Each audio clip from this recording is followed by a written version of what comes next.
오늘 찬양하다 보니까 옛날 일이 갑자기 생각났어요. 옛날에 이제 우리 초창기 개척교회 때 사람들이 더 없었죠. 그러다 보니까 찬양을 하고 있는데 어떤 아기 엄마가 아기를 업고 들어왔더라고요. 그래서 어찌 왔냐 이렇게 물어봤죠. 전도를 안 하고 말이에요. 어느 사람은 받아들이는 왔어요. 그래서 이제 그 집사님이 하는 말이 집에 누워 있는데 찬양 소리가 이제 너무 좋게 들려서 따라오다 보니까 교회까지 왔다라고 하더라고요. 신비입니다. 애나 지금이나 제가 찬양은 항상 박자도 안 맞고 소리만 꽉 지르고 은혜가 안 되는데 어쨌든 그런 일이 실제로 있었어요. 그러고 보니까 이제 우리 교회도 이제 사람들이 작고 그러니까 찬양하는 분위기도 안 날 수도 있는데 그러나 그렇지 않습니다. 찬양은 하나님께 드리는 것이고 또 하나님께서 이것을 사용하신다라는 것이죠. 그래서 사람을 감동시키는 찬양은 박자, 음식이 좋고 그게 아니라 우리의 마음과 우리의 정성과 뜻을 다해 하나님께 높이 드릴 때 하나님께서 기뻐 받으시고 또 그것을 또 하나님께서 미약하지만 약한 것을 들어 강하게 사용하시는 것도 있더라라는 것이죠. 그래서 우리가 예배도 그렇고 우리에게 주어진 일들에 대해서 오직 하나님만 바라보고 해야 되는 겁니다. 그게 기본이고 또 그렇게 할 때 하나님께서 기뻐하십니다. 그리고 또 찬양하니까 옛날 또 생각나는데 우리 어렸을 때 제가 우리 이제 마을에 교회가 생겼어요. 교회가 생겼는데 이제 옛날에는 이게 음향시설이 이런 게 없었지 않습니까? 그리고 또 이제 교회가 옛날에는 이제 건물부터 세우는 것이 아니라 이제 집을 하나 빌리면 그 마당에서 이렇게 예배를 드리고 그렇게 했습니다. 그때 어느 날 이렇게 예배 드릴 때 그 찬양을 했는데 이 정말 마을이 좀 꽤 커요. 꽤 큰데 찬양 소리가 온 마을에 이렇게 쫙 퍼지는 이제 그런 일들이 있더라고요. 그래서 찬양한다라는 거 이거는 우리 음악 실력과는 관계가 없다라는 겁니다. 정말 하나님께서 듣고자 하는 것은 우리의 마음과 정성과 뜻을 다하여 진실하게 하나님 바라보고 찬양하는 것, 그 하나님께서 기뻐 받으시고 또 그것을 또 주님의 방법으로 또 사용하기도 하신다라는 겁니다. 물론 찬양뿐만 아니라 우리 예배도 그렇고 우리 삶도 그렇고 다른 거 바라보지 말고 주님만 바라보면 됩니다. 그러면 주님 안에 모든 선한 것이 다 있고 또 주님 한 분만으로 우리가 만족할 수 있는 이 귀한 삶이 되리라고 저는 믿습니다. 그래서 우리가 주님 바라보는 이거 주님만 바라보고 하는 것이 예배고 주님만 바라보고 하는 것이 찬양이고 주님만 바라보고 하는 것이 기도다라는 겁니다. 그래서 하나님 살아계시기 때문에 우리가 주님께 집중하면 주께서 우리에게 참된 만족과 또 약하지만은 또 어렵지만은 하나님께서 그 약하고 어려운 것들을 붙들어서 하나님의 강하심을 나타내는 선한 도구가 될 줄 믿습니다. 그래서 낙심하지 말고 우리가 우리에게 주어진 것들에 대해서 일단 감사함으로 찬양하고 나아갈 때 하나님께서 기이 쓰실 줄 믿습니다. 그때쯤 되면 아멘 좀 해야 이제 더 이상 안 하고 본문으로 들어갈 건데 눈치가 없으시네. 이제 본문을 한번 보도록 하겠습니다. 요한 3서 보면 초대교회라는 생각할 때 사람들이 오해하는 게 있어요. 초대교회로 돌아갑시다. 그렇게 외치는 사람들이 있단 말이에요. 그래, 거기는 항상 사랑이 넘치고, 은혜가 넘치고, 제약은 전혀 없는 것으로 생각하시는데, 그렇지 않습니다. 초대교회도 지금 이제 우리가 살고 있는 것처럼 여러 가지 문제가 있습니다. 그러니까 편지가 오고 가고 또 그 문제들을 해결하기 위해서 또 하나님 말씀이 주어지고 또 하나님 잘 섬기는 사람에게 칭찬과 격려가 있고 또 그렇지 못한 사람에게는 또 심판의 경고도 있고 그렇죠. 그래서 초대교회나 지금이나 똑같은 현상이 일어나고 있다라는 겁니다. 그리고 초대교회 때 칭찬받는 사람이 있고 또 심판받는 사람이 있는 것처럼 오늘날 교회도 하나님께 칭찬받고 또 하나님의 착하고 충성된 종이라 일컬음을 받는 사람도 있는 반면에 하나님 앞에 또 책망받고 심판받는 그런 사람도 있다라는 겁니다. 그래서 내가 어디에 설 것인가 그거 참 결단의 문제이기도 하고 또 하나님이 살아계시기 때문에 우리가 말과 행동과 우리의 삶이 정말 하나님 앞에 살아야 된다라는 것을 다시 한번 기억했으면 좋겠습니다.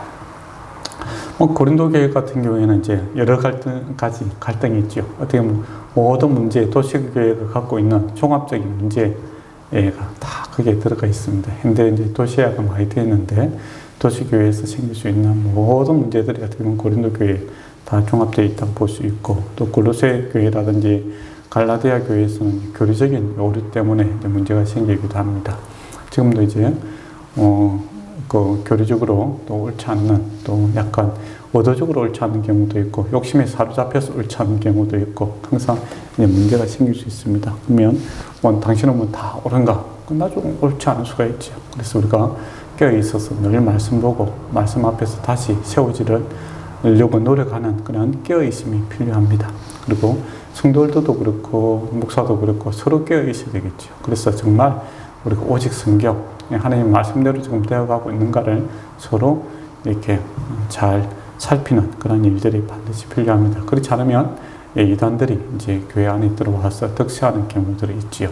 그래서 현대교회에 이제 여러 가지 문제점이 뭡니까? 신천지에 있는 사람들이 교회에 와서 중직을 맡게 되는 그런 경우가 생기죠. 그러면 교회 전체가 큰 어려움을 당하는 그런 일들을 보게 되고, 또 교회 전체가 신천지에 넘어가는 그런 일들도 있다라는 겁니다. 그래서 교리, 말씀 이런 거 딱딱한 거 말고 부드럽고 찬양하고 기쁘고 사람들에게 격려하고 그런 이야기만 해주자. 그렇게 하는 사람들, 그거 위험합니다. 예. 그 마치 격려하고 위로하고 사람이 이렇게 따뜻하게 해주는 거, 이거 좋지요. 인테리어처럼 아름답고 편안하게 해주는 겁니다. 그러나 건물로서 남아있으려면 또 뼈대가 있어야 되지 않겠습니까? 그래서 교리라는 거, 또 하나님 말씀의 기본이라는 거, 이거 건물에 비하면 뼈대와 같은 것이죠. 그것이 굳건하게 서 있고 그 안을 사랑과 격려와 위로를 이렇게 채워야 되지, 하나님 말씀 없이 사람 위주로 이렇게 흘러가다 보면은 신천지라든지 기타 이단들에 의해서 교회가 넘어지는 그런 일들이 발생합니다. 그래서 교회가 늘 이렇게 말씀 위주로 또 바로 세워져 있는가를 우리가 고민할 필요가 있죠. 그리고 예루살렘 교회 같은 경우는 재정적으로 이제 거의 파탄이었죠. 그래서 외부에서 이제 도움을 받아야 되는 이제 그런 어려운 사항이 있었다라는 것도 여러분이 아시고 있을 겁니다.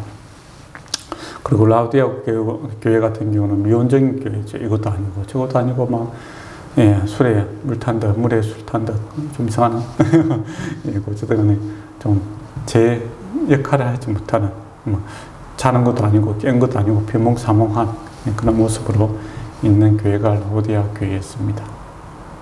그것도 이제 우리 현대인들에게 참 주는 게 많죠. 이 사람이 믿는 사람인지 안 믿는 사람인지 도저히 알 수 없는, 자기 이익에 따라서 믿기도 믿는다고 고백하기도 하고, 자기 욕심에 따라서는 안 믿는다고 부인해버리는 그런 모습들이 초대교회도 있었다라는 겁니다. 꼴찌 못하는 것이죠. 그래서 주님은 항상 예스, 노를 분명하게 하라, 그렇게 이야기합니다. 왜냐? 하나님 믿는다고 해야 하나님께서 역사하시죠. 믿음을 통해서 역사하십니다. 근데 믿는 것도 아니고 안 믿는 것도 아니면 하나님께서 어떻게 역사하시겠습니까? 하나님 살아계시고 하나님께서 힘쓰시려고 하는데, 하나님께 기도하는 것도 아니고 아는 것도 아니고 부르는 것도 아니고 안 부르는 것도 아니고, 그렇게 하면 하나님께서 언제 성장해야 될지 모르는 거예요. 그렇게 해서는 안 됩니다. 그래서 우리가 세상을 볼 때 참 두렵고 염려스러운 게 많지요.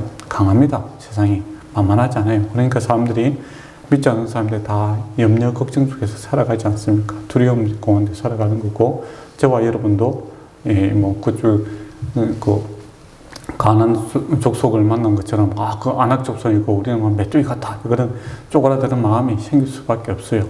그러나 문제보다 더 크신 분이 하나님이시다라는 것을 알게 될 때 그들은 우리의 밥이다, 그렇게 되는 것이죠. 그래서 현대 우리가 먹고 살아가는 소위 말하는 목구멍이 포도청이다, 그런 말이 그저 놓은 게 아니고 힘들어요. 만만치 않습니다.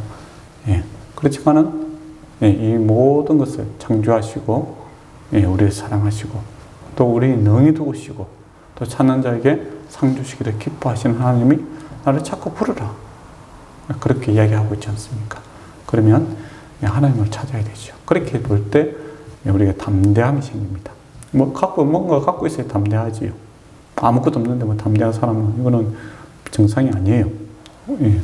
우리는 하나님이랑 큰 뒷배가 있습니다. 그래서 세상을 향해서 담대하게 나아갈 수 있는 것이죠. 네. 그러한 믿음이 필요합니다. 그거는 초대교회도 그렇고, 지금도 그렇고, 구약교회도 그렇고, 지금도 그렇고, 예. 항상 세상은 만만치 않습니다. 그러나 이 만만치 않은 세상이 작아 보이게 하는 방법은 세상을 지으신 하나님을 의지할 때, 하나님만 바라볼 때 세상이 작아 보입니다. 그때 담대하게 나가죠. 그래서 다윗의 믿음처럼, 야, 내가 하나님 이름으로 내가 나간다. 골리앗 잡을 때 그렇게 이야기하지 않습니까? 그런 담대함이 우리에게 필요합니다. 믿음이 옛날 이야기가 아니라 우리 삶에서 지금 역사하고 있는 이야기가 되어야 된다는 것이죠. 그래서 성경은 옛날 이야기가 아닙니다. 지금 이야기죠. 지금 우리에게 가져야 될 것은 믿음이고, 또 하나님 바라볼 때 저와 여러분을 통해서 하나님의 귀한 일을 할 줄 믿습니다.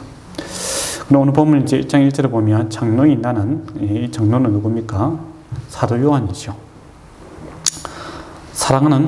나는 사랑하는 가이오에게 내가 참으로 사랑하는 자에게 편지하노라. 저는 이 본문이 너무 부러웠어요. 지금 사도 요한이 나이가 많으시잖아요. 근데 사랑을 노래할 수 있다. 물론 요즘은 사랑하면 남녀간의 사랑만 이야기하는데 아니죠. 사랑. 남녀 관계를 떠나서 사랑이라는 것은 어떤 사람이 보고 싶고 의지하고 싶고 믿음직하고 또 그리워지고 그를 위해서 축복하고 기도할 수 있는 그 원천 아닙니까? 그래서 사랑은 식지 않습니다. 근데 사도 요한이 나이가 많으심에도 불구하고 이 사랑이 그 마음속에 불붙고 있었다라는 겁니다. 그래서 사랑은 이제 받는 것보다 어떻게 보면 주는 사람이 더 행복해요. 그렇지 않습니까? 우리가 사랑할 때 기쁘잖아요. 사랑 받을 때도 물론 기쁘지만은, 근데 받는 사람보다 주는 사람이 더 마음이 흥분되어 있죠. 그렇지 않습니까? 그 사람이 뭔가 주고 싶어 하고, 뭔가 만나고 싶어 하고, 애절함이 있고, 그 뜨거움이, 받는 사람에게 전달될 때, 그거는 100% 다 전달되면 너무 좋은 거고, 그러나 조금만 전달돼도 받을 때 기쁘지 않습니까? 그래서 사랑은 어떻게 보면 받는 것보다 주는 사람이 더 뜨겁고 더 간절하고 더 열정적이다라는 것이 사실입니다. 그래서 이 육신은 날로 이렇게 새가고 있지만은 사도 요한도 나이가 드시면 육신이 쇠할 수밖에 없죠. 그래서 옛날에 보면 그 사도 요한이 이제 나이 연세가 됐으니까 대중 앞에서 이제 말씀 한번 나눠주십시오라고 하면 다 올라와서 서로 사랑하세요 하고 바로 내려갔답니다. 지팡이 짚고 힘이 없으니까. 그렇지만은 그 마음 속에서는 이 사랑이 열정이 이렇게 불붙고 있었다라는 겁니다. 지금 한번 생각해 보세요. 여러분 그렇게 사랑하는 가요라고 이렇게 부를 수 있는 사람이 있습니까? 혹시 여러분 아내라든지 남편이라든지 아이들한테 이렇게 부릅니까? 사랑하는 누구야? 라고 잘 안 부르잖아요. 아끼지 마시고 많이 불러야 됩니다. 사랑을 표현할 때 더욱더 불이 붙게 되죠. 사랑하는 누구야? 라고 이렇게 부를 수 있고, 그리고 뭔가 참으로 사랑하는 자에게 표현. 이 참 놀라지 않습니까? 참으로 사랑한다. 그냥 사랑하는 누구에게 편지하게 이렇게 쓰는 거는 좀 그럴 수 있다고 생각해요. 근데 참으로 사랑한다. 그러니까 이 사랑을 갖다 뭐라고 이렇게 표현할 수가 없을 정도로 이 사도 요한의 마음에 사랑이 차고 넘쳤다라는 것이죠. 불붙고 있었다라는 겁니다. 물이 끓어 넘칠 때 감당이 안 되잖아요. 그것처럼 버글버글 끓고 있는 거죠, 사랑이. 그 사도 요한의 그 마음, 그 사랑, 그 영혼이 정말 아름답고 부럽지 않습니까? 그래서 우리가 몸을 위해서, 건강해지기 위해서, 요즘에 사람들은 이렇게 많이 한 주먹씩 먹는다고 하더라고. 내 친구, 물어보니까, 세상 위해서 한 주먹씩 먹는다고 이렇게. 몸의 건강을 위해서. 그렇죠. 어떻게 보면 몸을 건강하게 사는 것에 대한 관심이 많은 세대입니다. 그렇지만 이 마음이 식어버린 것에 대해서는 사람들이 뭘 먹어야 되겠습니까? 관심이 없다는 것이죠. 근데 실제로는 우리 마음에, 우리 영혼이 이 사랑으로 이렇게 올라오실 때, 우리 육신의 연약함은 연히 이기고도 남는 그런 힘이 생길 때가 있지 않습니까? 네.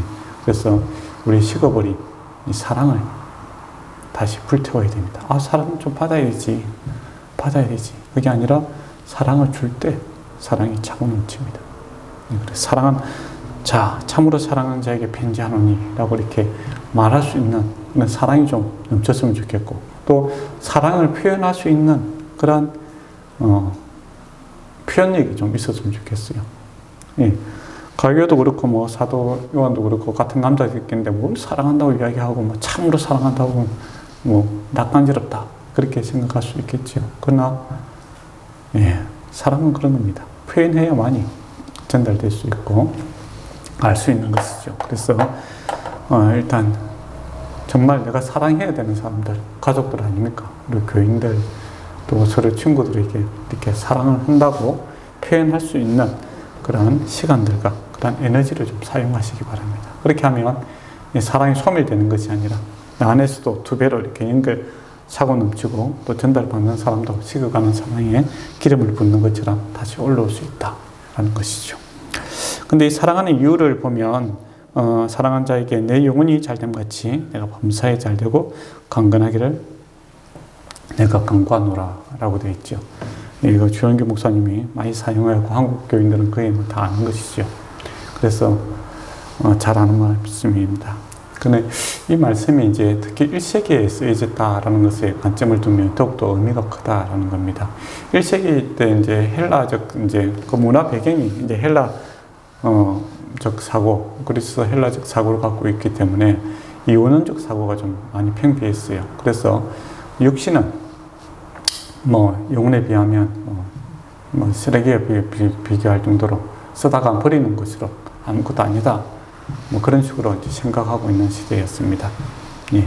죄는 아니지만은 무의미하고 사소한 것이고 별로 없어져야 될 것이다. 그런 식으로 생각했던 그런 시대죠. 근데 사도행전이 아니다라고 이야기하고 있죠. 영혼이 잘된 같이 범사에 잘되기를 원한다라고 이야기하는 겁니다. 그러면 이걸 갖다가 이제 한국의 이제 기복주의하고 조금 차이를 줘야 됩니다. 이제 기복주의다라는 것은 하나님과 형통하고, 그러면 인통하고, 그러면 물통하고, 이걸 또 정리한 사람이 있더라고요.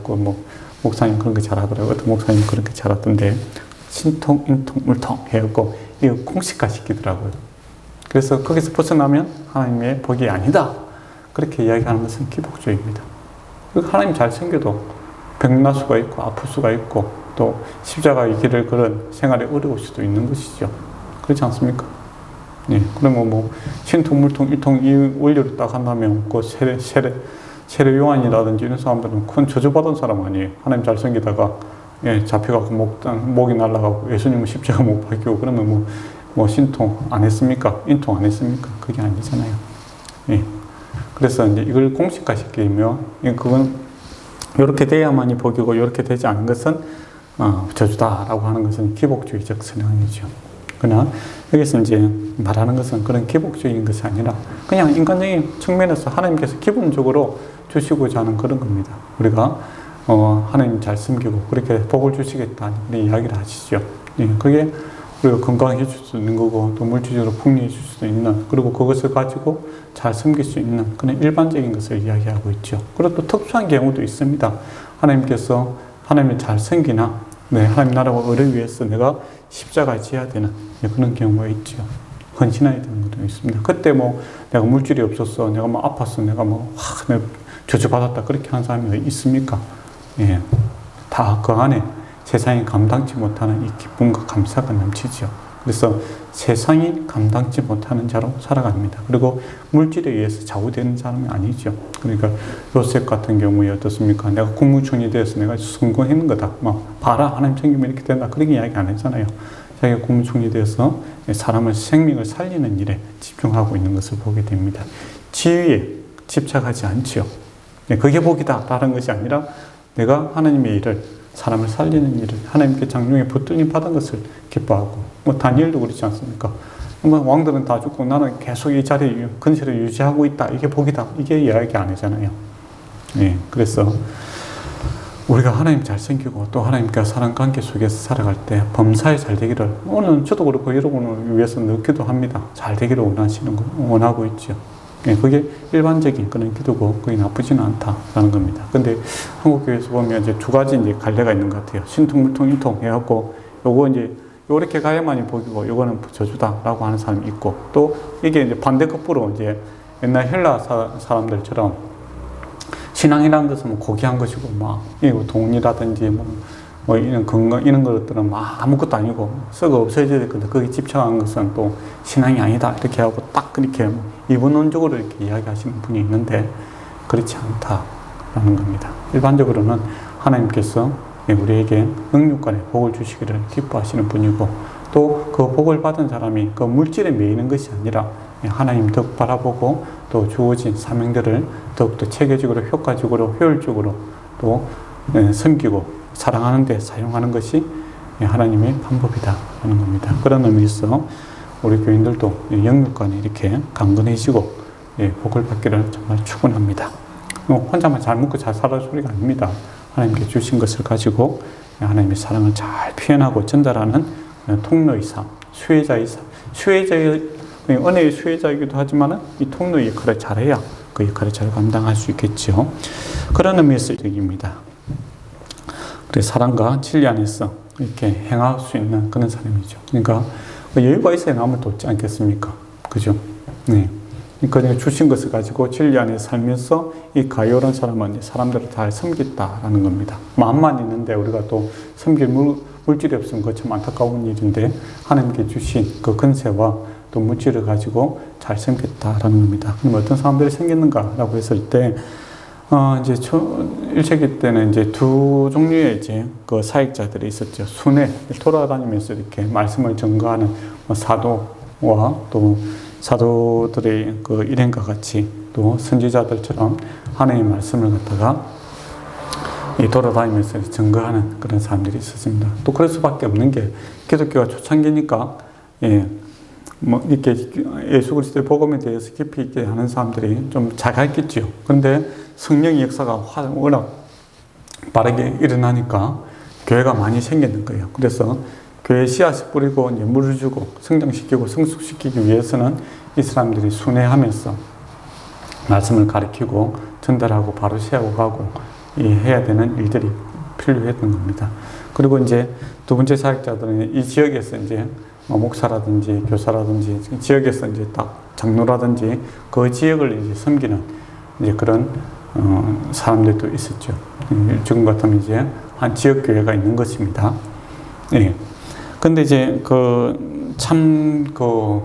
뭡니까? 하나님의 순례하는 사역자인지 아닌지를 구별하는 방법 중에 예수님께서 말씀한 것처럼 이 말씀을 가지고 복음을 전거해갖고 그것을 이익의 수단을 삼는 사람들은 거짓 선지자고, 거저 받았으니 거저 주라라는 것이 하나님의 가르침이죠. 그래서 지난주에도 말씀드렸지만은 이 참 선지자들, 즉 하나님의 그 일꾼을 알아보는 일 중에 하나가 이제 바른 말씀을 가르치는가, 또 그 중에 또 물질에 있어서 말씀을 가르치고 돈을 요구한다든지 그러면 아니다. 그리고 말씀 가르치고 하루 이틀은 있을 수 있지만 3일 이상 있으려고 하면 그보다 그 사람도 거짓되다. 옳지 않다는 거죠. 말씀을 이용해서 물질이라든지 자기의 사람들 지배하려고 드는 것은 옳지 않다라는 겁니다. 그러다 보니까 이제 이 순회하는 사람들이 어떻습니까? 가난할 수밖에 없죠. 그렇기 때문에 이제 오는 사람들에게 그 말씀을 이제 그 사람 초청한 사람들에게 교회에서 최소한 그 머무는 동안에 이제 수식을 제공하고 그렇게 해야 되는 의무가 있는 거죠. 그거 당연한 겁니다. 그렇지 않습니까? 우리가 어떤 목사님이라든지 교수님을 우리 교회에 초빙했는데 차비도 안 주고 밥도 안 주고 그저 받았으니 그저 가라 이렇게 하면 안 되잖아요. 초청했으니까 말씀을 가르쳐 주니까 또 이렇게 밥도 줘야 되고 그리고 또 수식도 제공해야 되는 것이 옳은 일이죠. 근데 이런 일을 갖다가 이 가요라는 사람이 잘 감당을 했다라는 겁니다. 그러니까 하나님께 주신 물질과 또 그가 이제 교회 지도자는 건세를 가지고 섬기는 일에 잘했다라는 겁니다. 그 하나님의 섬기는 일에 있어서는 뭐랍니까? 하나님께서 그렇지 아니라 하더라도 나그네 된 자. 나그네 된 자는 뭡니까? 나에게 별 도움이 안 되죠. 그러나 뭐 어려운 사람이 아닙니까? 그런 사람도 섬기고 돌보라는 것이 하나님의 사랑의 원칙이죠. 근데 하나님의 말씀을 증거하고 또 우리에게 영적으로 또 많은 유익이 된다면 더욱더 적극적으로 섬겨야 되나, 어떻게 보면 섬겨야 되는 일이지 않겠습니까? 이 일을 갖다가 사랑으로 이 가룟 사람이 잘 했습니다. 그래서 하나님께서 하나님께 합당하게 그를 찬송하고 좋으리라 라고 이야기합니다. 그러니까 사도 요한이 그를 갖다가 공개적으로 이 사람 너무 잘한다.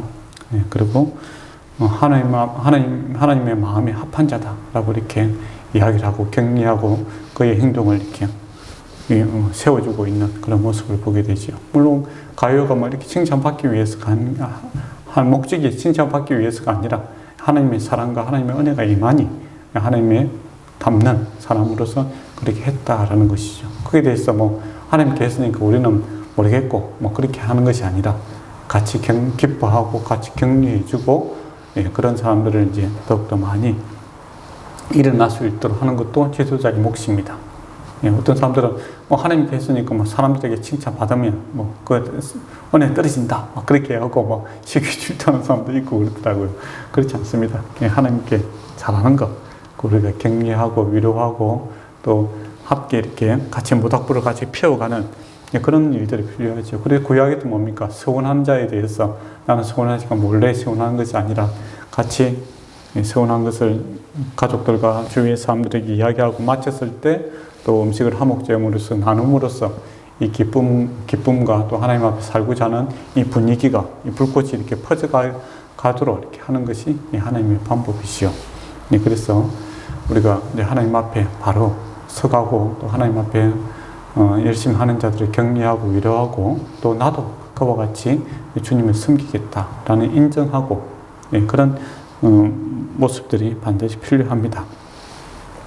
근데 이와 이제 반대되는 사람이 누구냐라고 했을 때 9절에 보면 디오더 레베라는 사람입니다. 이 사람에 대해서는 잘 몰라요. 왜 모를까? 별로 관심이 없다는 것이죠. 한때 있다가 꺾어질 사람입니다. 그래서 어떻게 보면 그 당시에는 이제 가장 큰 상처를 주어서 뭐 이름을 하겠지만은 후대에 기억나지 않는 사람이죠. 그것처럼 악인들 또 교회를 괴롭힌 사람들은 그 당시에는 아주 따끔합니다. 그렇지만은 하나님께서 기억하지 아니하시고 또 사람들을 기억하지 않고 정말 흙에서 흙으로 돌아가는 세상에서 있어서 세상으로 돌아가 버리는 그런 일들이 발생하지요. 이 사람도 이제 교회 지도자가 되었다라는 겁니다. 초대교회는 이제 집단 지도체제죠.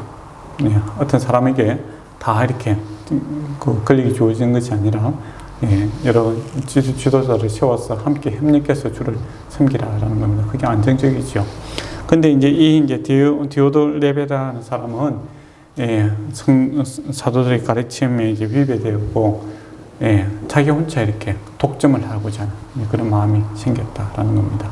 여기서 이제 잘 생각해 봐야 될 게 이 사람의 이단적 사고를 가진 건 아니에요. 이단은 아닙니다. 근데 이단보다 더 무서운 게 뭔지 아닙니까? 자만심입니다. 교만함이죠. 교회에서도 이제 평범한 이제 교회들 보면 이단들 뭐 들어와서 이렇게 하는 교회도 있죠. 그는 극소수고, 근데 많은 교회들이 참 어려움을 겪는 이유는 뭡니까? 이 교만한 인간 때문에 힘들어요. 교만하고 사랑을 하지 않는. 교리적으로는 말은 똑바로 하죠. 말은 얼마나 잘합니까? 그런데 사랑이 없죠. 그 말에 사랑이 없고 실천이 없고 그 말씀을 가지고 자기 마음을 베는 것이 아니라 다른 사람을 베어버리는 그런 일들이 발생하는 겁니다. 근데 말은 참 천사뉴스고 또 뭐 맨날 사랑 이야기 하는데 그 사랑이 주님의 마음이 없다라는 것이죠. 자기가 높아지고 또 그것을 이용해서 사람들을 지배하려고 드는 그런 모습들이 있죠. 그래서 전혀 율법주의적인 그런 사람들이 문제가 됩니다. 바로 이제 그런 사람이 이제 디오덜레베라는 것이죠. 9절에 보면 그들 중에 어뜸이 좋아하는 자 그렇게 표현합니다. 어뜸이 좋아하는 어뜸 되기를 좋아하더라. 자기가 대장되고 싶어하는 사람. 교회 안에서도 사람을 좀 지배하려고 드는 사람이 있어요. 그런 사람 참 위험합니다. 주님께서 우리를 다스리네 그렇게 되어야 되는데 자기가 이제 모든 일들을 다스리고 주관하고 안 되면 뭐 파토 나와버리고 그런 사람이 있죠. 하나님을 인정하지 않고 자기 위주로 이렇게 하려면, 그건 목회자가 될 수도 있고, 장로가 될 수도 있고, 또 일반 성도가 될 수도 있지요. 예. 그건 누구나 뭐 직분에 관계없이 이런 교만한 마음, 어뜸이 되고자 하는 그런 엉뚱한 마음이 생길 수가 있다라는 겁니다. 그래서 저와 여러분이 참 마음을 다스리는 데 힘써야 됩니다. 내가 주님의 종으로 이렇게 살아야지, 내가 내 자신을 나타내고 내가 사람들한테 인정을 받고 사람을 지배하려고 드는 그런 마음이 생긴다면 이게 참 큰일이다 라는 겁니다. 그래서 교회에서 여러분이 화가 날 수도 있고 기뻐할 수도 있죠. 근데 내가 왜 화를 내고 내가 왜 기뻐하는지를 잘 생각해 봐야 됩니다. 내가 하나님 때문에, 주님 때문에 기뻐하고 감사하고 그렇게 한다면 그건 좋은 일이고, 내가 뭐 사람들한테 인정을 받고 사람들한테 존경을 받고 내 마음대로 내 뜻대로 다 되니까 좋고, 내가 좀 사람들한테 이렇게 인정 못 받으니까 슬프다라는 것은 뭡니까? 이 디오드레베와 같은 마음이죠. 어뜸이 되고자 하는 이 자만심과 교만 때문에 문제를 생길 수가 있다. 그러니까 어떤 일을 합니까? 우리를 맞아들이지 아니하고, 사도 요한도 받아들이지 않더라라는 그 일행도 놀랍지 않습니까? 저와 여러분이 만약에 사도 요한이 여러분이 집에 가서 아유 우리 교회 와서 좀 말씀도 전해주겠다며 얼마나 할렐루야겠습니까? 너무 감사하고, 또 이왕 왔으니까 내가 뭐 없더라도 내가 구미에서 제일 맛있는 맛집에 찾아가서 좀 모시고 싶고 그렇게 마음이 생기지 않겠습니까? 근데 교만한 마음이 생기니까 아무리 하나님의 사도라고 해도 받아들이지 않고 무시하고 그를 대적하는 마음이 생기더라라는 겁니다. 그리고 어떤 일을 합니까? 10절에 보면 내가 가면 그 악한 일을 잊지 아니하리라. 이 가면 혼내주겠다 입니다. 다 알고 있다는 겁니다. 그 악한 말로 우리를 비방하고 오히려 부족하여 우리 형제들을 맞아들이지 아니하고 맞아들이고자 하는 일도 금하여 교회에서 내쫓았도다. 이거 뭐 적극적으로 반대하는 거죠. 예, 하나님의 사람들을 보냈는데 어떻게 합니까? 맞아들이지도 아니하고, 또 다른 사람이 내가 맞아들이겠다 하겠다니까 그것도 못하게 하고, 그러니까 전형적인 바리새인들이죠. 천국 문 앞에 딱 서서 자기도 안 들어가고 다른 사람도 못 들어가게 하는 그런 모습, 그런 이런 사람들이 있어요. 참 안타까운 일이죠. 그리고 그리고 9절에 보면 내가 두 자를 교회에 썼으나 그들 중에 편지를 보냈다는 겁니다. 그런데 이 앞에 요한 1서 2서 말고 다른 편지를 보냈는데 이 사람 편지를 가로채갖고 갖다 버리겠다 이거죠. 그런 이제 못된 행동을 하고 있는 그런 뿐만 아니라 참 적극적으로 이렇게 교회를 방해하는, 하나님의 사랑을 방해하는 그런 일을 한 사람이 이 디오드레베이다라는 겁니다. 그래서 그 하나님의 말씀을 갖다가 멸시하고 또 사랑을 실천하고 자하고 또 교회를 바로 세우고자 하는 사람들은 적극적으로 가로막는 그런 사람들이 있더라라는 겁니다. 옛날에도 있고 지금도 있을 수 있습니다. 근데 이것은 이제 하나님께서 알고 계시다라는 것이죠. 사도 요한이 알고 있는 것처럼 하나님은 더 잘 알고 계시겠죠. 그리고 이게 대해서 어떻게 합니까? 사도 요한이 찾아가겠다라고 하죠. 그리고 그 행한 일 잊지 않고 내가 혼내주겠다. 그 이야기를 하고 있는 것을 보게 됩니다. 그것은 주님께서 다 알고 계십니다. 오래 참고 있는 것이죠. 왜 오래 참겠습니까? 회개할 기회를 주는 겁니다. 그런데도 끝까지 이 말씀, 저 편지를 갖다가 하나님의 말씀이 주어지고 있는데도 갖다 버려버리고 악을 계속 지속한다면 반드시 심판날이 있습니다. 건전한 건강한 일반 성도 또 일반 목회자도 때로는 한 번씩 이렇게 하나님의 말씀을 좀 불순종하고 또 마음이 좀 아파서 삐뚤어질 때가 있죠. 그렇지만 어떻게 합니까? 성령께서 우리의 말씀을 비추고 또 다시 찾아올 때 회개하고 돌이킵니다. 그죠? 근데 이게 악에 너무 많이 가버린 사람들은 안 들어와요. 안 들어온다는 겁니다. 그래서 결국에는 하나님의 심판을 받는 그런 일들이 있죠. 그래서 하나님께서 없는 것이 아니라 내가 하나님 말씀 좀 안 지키고 이렇게 막 살아도 내가 교회에서 힘쓰고 그런데 전혀 지장이 없네. 그렇게 해서 하나님 교회에 관심이 없다라고 생각하지 마시고 하나님께서 회개할 기회를 주시고 있다라고 생각하셔야 됩니다. 하나님께서 오래 참으신다. 그렇지만 늘 말씀드리지만은 오래 참으시지 영원히 참는 것은 아니다라는 겁니다. 하나님 때에 반드시 심판하십니다. 예. 사도 요한이 지금 편지만 이렇게 보내지만 내가 가겠다라고 얘기하지 않습니까? 우리 사도 요한이 왔을 때 가요와 같은 사람들은 기쁨이 넘치겠죠. 감사가 넘치고 또 사랑이 넘치게 될 것이고, 이 사람 같은 경우는 어떻습니까? 심판이 임하게 되겠죠. 그래서 우리가 주님 다시 오신다 그 이야기할 때 늘 마음에 내가 주님 오시는 게 너무 기쁘고 감사가 넘치고, 그렇다면 우리는 주님과 좋은 관계를 지금 현재 품고 살아가는 겁니다. 그러나 주님 오시는 것이 왠지 마음에 불편하고 좀 늦게 왔으면 좋겠고, 그러면 빨리 회개하고 돌이켜야 되겠죠. 그리고 12절에 보면 이제 새로운 사람이 나오는데, 데메드리오라는 사람이 있습니다. 무 사람에게 진리 예수도 증거를 받으며 우리도 증언하노니 너는 우리의 증언이 참된 줄 아느니라. 이 사람은 참 다른 사람, 모든 사람들에게 인정을 받는 그런 사람이다라는 겁니다. 사도 요한도 그렇고, 그 다음에 이 교회에도 이렇게 인정을 받는 이런 그런 사람이죠. 이런 사람들이 이제 어떻게 보면 중요한 이 중개 역할을, 고리 역할을 이렇게 잘 감당하고 있는 것을 보게 됩니다. 그러고 보면 악인보다는 선한 사람이 많죠. 그렇습니다. 지금도 교회에서 이제 악한 사람이 있죠. 그렇지만은 여전히 하나님 섬기고 하나님 말씀대로 살아가고자 하는 선한 사람들이 더 많기 때문에 유지가 되고 있다는 겁니다. 특히 이렇게 다른 사람으로부터 신앙으로 또 삶으로 인정받는 것, 이거 합행케 하는 일에 정말 중요합니다. 아마 데메드리오는 사도 요한의 편지를 이제 전달하는 그런 사람이죠. 근데 전달자가 좀 신뢰가 안 된다고 생각해 봐요. 이 사람은 신앙도 그렇고, 삶도 그렇고, 전달 안 된다면, 편지를 갖다가 중간에 가로채갖고 지 하고 싶은 대로 쓰는 거 아닌가, 그런 생각도 들 수도 있고, 그렇잖아요. 근데 서로에게 다 신뢰가 될 수 있는 사람이었다라는 겁니다. 이런 사람이 합행케 하는 일에 쓰임을 받습니다. 그래서 이제 만약에 교회에 어떤 분쟁이 생겼을 때, 그 분쟁을 이제 문제를 해결하기 위해서 요즘 현대교회에서는 어떻게 하면 노예에서 사람들을 이제 목사님들을 파송하고 그러지요. 근데 그 목사님이 정말 그 교인들과 또 다른 사람들로부터 삶으로 신앙으로 이렇게 존경받는 사람이라면 그 사람의 말에 권위가 있고 잘 해결되지요. 그런데 보통 이제 오는 사람들이, 보통은 아니고 이제 특별한 경우 오는 사람들이 저 사람은 전혀 신앙적으로도 그렇고 삶으로도 그렇고 전혀 존경받았지 못할 사람이 왔다라고 하면 어떻게 됩니까? 교회가 더 커집니다. 또 그런 사람들은 와서 어떻게 합니까? 그 기회를 이용해서 자기의 실속을 챙기려고 하는 사람들도 있죠. 그래서 더욱 교회가 문제가 생기는 경우가 있다라는 겁니다.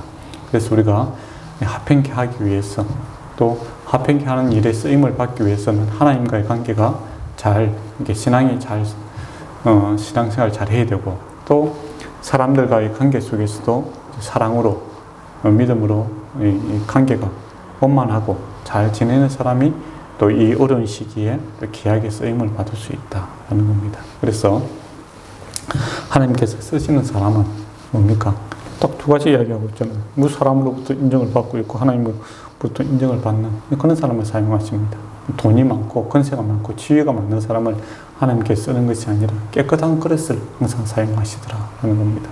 거룩하고 깨끗한 것, 거기서 하나님의 귀한 보배를 담아서 사용하시죠. 그래서 우리가 요즘 민수기 이런 거 계속 우리 강의하고 있지 않습니까? 거기 보면 이스라엘 백성들에게 전쟁을 하러 가야 되는데 3밑에서 계속 그 이야기를 하고 있는 거예요. 너희는 거룩한 백성이고 하나님과의 관계 제사는 어떻게 지내고 또 율법은 어떻게 하고 거룩하라는 거죠. 성결하게 해야 전쟁에 이길 수 있다라는 겁니다. 그래서 하나님과의 관계 거룩하고 성결하고 그리스도인다운 삶을 살아갈 때 우리가 세상을 이길 수 있고 하나님께 기이 쓰임을 받을 수 있습니다. 근데 사람들이 세상적인 관점에서 생각하면 어떻습니까? 내가 돈이 있어야 되고 내가 권세가 있어야 되고 사람들에게 인기가 있어야 내가 사람들에게 기이 쓰임 받고 한번 이렇게 힘을 쓸 수 있다라는 착각 속에 살아가는 그런 목회자가 있을 수도 있고 성도들도 있을 수 있습니다. 그러나 그렇지 않습니다. 하나님은 예나 지금이나 하나님과 관계와 또 하나님의 관계 속에서 주어지는 이 믿음과 사랑과 소망 가운데서 실천하고 살아가는 사람들을 통해서 하나님의 귀한 일들을 해나가시더라라는 겁니다. 하나님이 능력이 없는 분이 아니잖아요. 하나님의 능력은 차고 넘칩니다. 이 세상을 창조하신 분이죠. 이 세상을 주관하시는 분이십니다. 그 사랑이 차고 넘칩니다. 그러나 주님의 고민은 뭡니까? 담을 그릇이 없다라는 것이 고민이겠죠. 예. 구약에서 보면, 성경에서 보면 여러 가지 어려운 상황이 있지 않습니까? 그때 죽으면 죽으리라 믿음을 고백한 사람이 없지요. 내가 주님 이름으로 나아가겠습니다. 이 산지를 내게 주옵소서 라는 사람들이 극히 드물더라 라는 겁니다. 하나님의 능력이 모자라서가 아니라, 사랑이 모자라서가 아니라 담을 그릇이 없는 것이 더 문제다 하는 겁니다. 그래서 저와 여러분이 주님의 거룩을 회복하고 주의 의를 회복하고 그래서 깨끗해지기를 원합니다. 그 방법은 뭡니까? 예수 그리스도 보혈의 공로 의지하는 것 외에는 답이 없습니다. 주님 의지하고 믿는 거죠. 주님 내가 믿습니다. 내 의로서는 나를 깨끗하게 하고 주의 보혈의 공로로 내가 어렵게 되기를 원합니다. 나를 깨끗하게 하옵시고 의의 옷을 입혀주시옵고 내가 주님 닮기를 원합니다. 내 삶을 주님 앞에 드립니다. 며칠 전에 어떤 사람이 당신은 꿈이 없어요? 물어보더라고요. 예, 저는 꿈이 없습니다. 옛날에도 말씀드렸지만 제 꿈은 접었습니다. 그렇세요. 많이 비워질수록 하나님이 세울 게 많아지는 겁니다. 그래서 저는 만족합니다. 제가 계획했던 것보다 하나님께서 이때까지 내 삶을 인도하시는 것들이 더 크고 더 많은 일들을 저는 해왔다고 생각합니다. 제가 꿈을 꾸었다면은 여기서 몇십 명 더 있으면 더 좋았고 그렇게 될 수도 있겠지요. 그렇지만은 나는 그 꿈을 버렸기 때문에 어떻게 보면 여러분이 잘 아는 것처럼 여러 가지 나라에서 많은 목회자들과 많은 성도들과 또 주의 말씀을 나눌 수 있는 복을 저는 누리고 있다고 생각합니다. 그래서 나는 꿈이 없지만 주님의 소망이 있지 않습니까? 먼저 그 나라와 그 의를 구하십니다. 그 소망 구하고 오늘 하루 내가 주님을 거룩해지고 주님께 의로운 삶을 살고 그 노력 외에는 없습니다.